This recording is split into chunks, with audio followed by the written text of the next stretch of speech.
Desde el principio del ferroviarismo, el objetivo estuvo centrado en el mayor traslado de las personas y una mejor seguridad, sabiendo que hasta en ese momento solo se movilizaban por otros medios amotinados. Muchos accidentes de la índole técnica y ambiental sucedieron a lo largo del tiempo, y con las vías instaladas se intentó minimizar las catástrofes lo más posible. Conforme la tecnología avanzó, se hicieron grandes cambios, como su estructura, mecanismo, rodaje y detalles externos. Como relaté en mi top de los accidentes, Ladas comparte varias similitudes con Godred, como también es el ferrocarril de la montaña y sus pares. En este segundo episodio del Hecho Real vas a descubrir la historia detrás de Godred, su relación con Ladas y el ferrocarril Snowdon Mountain.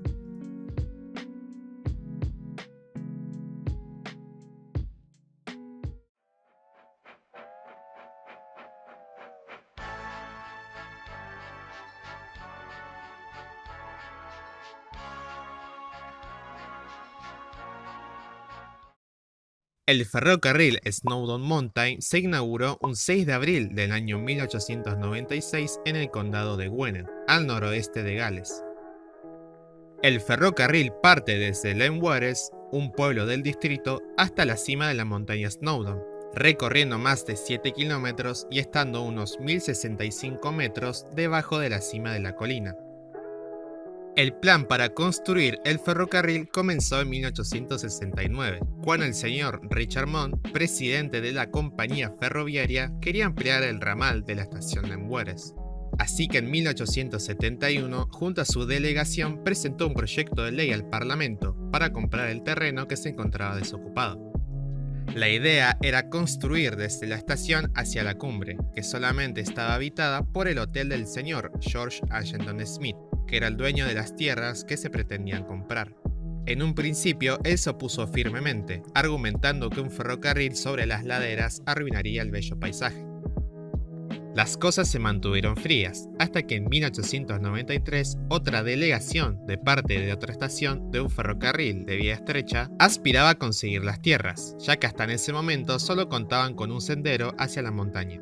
Intentaron convencer a George cambiando temporalmente el nombre de su estación a Snowdon, en referencia a la montaña, a la vez que de esa manera incentivaba a los turistas a conocer su ferrocarril, que iba hasta Dynas Junction transportando pizarra. También declaró en un documento una contraposición a los primeros pretendientes, que decía lo siguiente: los visitantes podrán ser trasladados en nuestro ferrocarril 2 millas y a 240 metros menos que de la estación Llanwrwes. Por su parte, la delegación argumentó que gente proveniente de Belgalurd, un pequeño pueblo, estaba a favor de que la estación sea el punto inicial para el camino hacia Snowdon, usando otra táctica de influencia popular.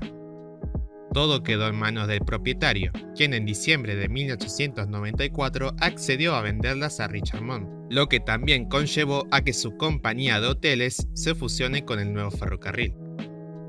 En julio de 1895 llegaron las primeras locomotoras.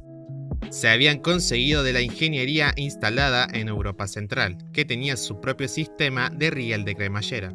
Una empresa suiza fue la encargada de proporcionar y trasladar 5 locomotoras, que se las bautizó con los siguientes nombres: Ladas, que llevaba este acrónimo en honor a la esposa del señor Ashton Smith; Enid, por el nombre de la hija del matrimonio; Witfa, que proviene de una mitología galesa; Snowdon, por la montaña; y Molsiabod, que significa colina desnuda.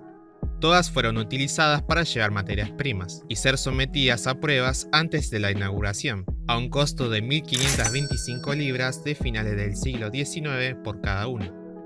El 27 de marzo de 1896, el coronel Francis Marindin, integrante de la Junta de Comercio, inspeccionó el área de manera no oficial, realizando pruebas de los frenos automáticos de las locomotoras, así como el recorrido del ramal. Quedó satisfecho, aunque había algo que le preocupaba: el viento. En las altas cumbres y sobre todo en los días fríos, las ráfagas son más frecuentes, por lo que aconsejó que no maniobren con ese clima. El 4 de abril, el jefe a cargo de la obra hizo una nueva prueba enviando una locomotora y 2 vagones hacia la estación Snowdon. Todo marchaba con normalidad hasta que, casi llegando a la cima, una roca cayó de la senda montañosa impactando y descarrilando uno de los vagones. Enseguida se lo colocó de nuevo en las vías, logrando su viaje sin mayores problemas. El costo final del proyecto fue de alrededor de 63.800 libras esterlinas de aquel tiempo. 2 días después, entrando el viernes de Semana Santa, el 6 de abril de 1896 se realizó la apertura. Las encabezadoras de la ceremonia fueron las número 1 y número 2, quienes irían a lo alto de la cumbre junto a sus 2 vagones de pasajeros desde la estación principal. Enid partió primero. Minutos después le siguió Ladas. Ambas subieron tranquilamente hasta completar su viaje ascendente, esperando que la gente disfrutara del bello paisaje y de los servicios.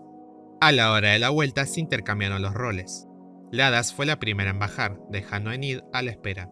Con placidez descendía por la ladera hasta que empezaron los inconvenientes. A metros de llegar a la estación Clockwind, un derrumbamiento en el balasto de la vía provocada por el deshielo de la anterior nevada hizo resbaladiza la vía, provocando que al pasar el piñón de la locomotora, que es la parte que hace rodar la rueda, y la cremallera, la vía dentada, se separen, inhabilitando sus frenos automáticos. William Pickles, el conductor, aplicó el freno de mano de la locomotora, sin ningún resultado.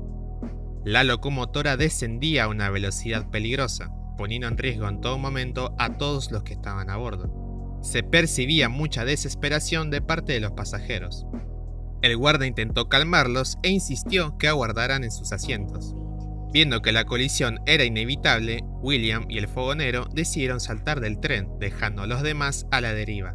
Justo cuando el guarda estaba por aplicar los frenos de los vagones, un pasajero que observó cómo saltó el personal hizo lo mismo, con mala suerte de su parte. Ese es Ellis Roberts, que se lastimó gravemente la cabeza con una roca que lo dejó agonizando en el suelo. Sin mucho tiempo y con solo una opción, el guarda aplicó el freno de mano de los vagones con efectividad, salvándose a sí mismo y a los demás presentes. Ladas, ahora sola, dobló una curva empinada hasta que se desmonoró a lo profundo de la ladera, a unos 600 metros. Solamente se podían ver a la vista sus ruedas, pistones y bastidores. Cuando cayó, dañó un poste de telégrafo, que provocó el corte total de la comunicación entre las estaciones. Mientras tanto, Enid, quien esperaba en lo alto de la cumbre y que tenía que haber partido hace 15 minutos, se demoró 45 debido al corte. Sin más paciencia y sospechando de la situación, avanzó cuidadosamente. A lo lejos, la gente que estaba fuera de los vagones le gritaba y le hacía señas para que se detenga, pero, debido a la niebla que apareció de repente, no los distinguió. Finalmente, Enid golpeó a los vagones de Ladas, quienes rodaron con dirección a la estación Clockwind. Antes de que llegaran, un señalero los desvió hacia una vía muerta, evitando así otro desastre. Un doctor que estaba cercano a la estación atendió a los heridos, quienes fueron llevados al hospital. Lamentablemente, Ellis Roberts falleció en el hospital días después, a causa de una hemorragia. Entretanto, los sobrevivientes caminaron hacia la estación Lemueres, dejando a Enid, Ladas y los vagones abandonados. Posteriormente, un equipo de rescate trasladó a los 3. Enid y los vagones se los llevaron al taller, y a Ladas, que estaba gravemente dañada, se las desguazó, debido a que costear su reparación valía lo mismo que conseguir otras locomotoras. Algunas de sus partes fueron utilizadas como repuesto para sus pares. Como muestra de respeto y de memoria, ninguna locomotora fue nombrada con el número 1. El ferrocarril se cerró un día después, hasta que arreglaran y mejoraran todo el daño causado. El 16 de abril de 1897 se realizó la reapertura, con grandes cambios en su sistema. Se compraron vagones más livianos. Se instaló un riel de agarre, que ahora garantiza la seguridad de engranaje entre el piñón y la cremallera. Y por último, se modificó el procedimiento de maniobra. Las que llevan un solo vagón son llevadas por ellas mismas, y si llevan más de 2 son empujadas hacia la montaña por locomotoras a vapor o diésel. Una investigación post-accidente concluyó que aparte del hundimiento en la traviesa, el peso del tren a cargo era demasiado, cosa que llevó a reconsiderar el peso de estos. Pasado el tiempo, no se reportó ningún accidente de este tipo, gracias a las nuevas implementaciones incorporadas. Como dato extra, posterior a la Segunda Guerra Mundial y la crisis económica que esta dejó, se utilizaron botas militares para reemplazar el carbón, no siendo tan efectivo. Cumpliendo 120 años de su existencia, es el único ferrocarril de vía cremallera público en el Reino Unido, siendo una atracción turística muy albergada que atrae más de 140.000 turistas al año. Entre sus otras distinciones, se encuentra entre las 13 mejores atracciones de Snowdonia, según Planet World, y haber conseguido varios premios de reconocimiento. Solamente en el periodo invernal se encuentra cerrado, debido a las bajas temperaturas en lo alto de la cumbre y las ráfagas ventosas. La relación que existe con Godred es inminente, como también lo es lo narrado en Mountain Engines. Las 4 historias giran en sentido al Coldfield, el ferrocarril de vía cremallera donde residen Cool, Ernest, Wilfred, Godred, entre otros. En la primera historia tiene como trama la inspección del ferrocarril antes de la inauguración. En la segunda se nos narra la tragedia de Godred, aunque a este se lo representa en una historia ficticia narrada por Cool, quien también se lo puede ver en no muy buenas condiciones, ya que está atado a unas cadenas y con lo que se puede asumir que son partes de Godred. Tampoco se explicó cómo cayó Godred, con lo contado suponemos que fue por lo mismo. Ya en las 2 últimas historias, los hechos son parcialmente inspirados en las nuevas incorporaciones del ferrocarril y las tradiciones que se aprecian en el ramal. Según Wilbert, a pesar de contraponer la historia lo más real posible, suavizó el contexto del accidente ya que se tocaba un tema sensible como es la muerte. De esta manera evitó futuros reclamos de padres, como así dificultades para financiar el libro. Sin duda, el accidente fue un borrón y cuenta nueva para el ferrocarril. A causa de la buena administración que ejecutó, pudieron levantarse rápidamente del trágico suceso. El estrecho reflejo de las figuras y las imágenes nos enseña cómo tenemos que ser precavidos en lo que hacemos, pensando las cosas más de una vez y saber escuchar cuando te aconsejan. Y esto fue el segundo capítulo del Hecho Real. Si te gustó, dale me gusta, suscríbete al canal y deja tu opinión sobre qué te pareció esta historia. De igual manera, escribime de qué querés que trate el siguiente episodio. Seguime en mi Instagram para una vía estrecha de comunicación. Les mando un gran saludo y nos vemos en el siguiente video.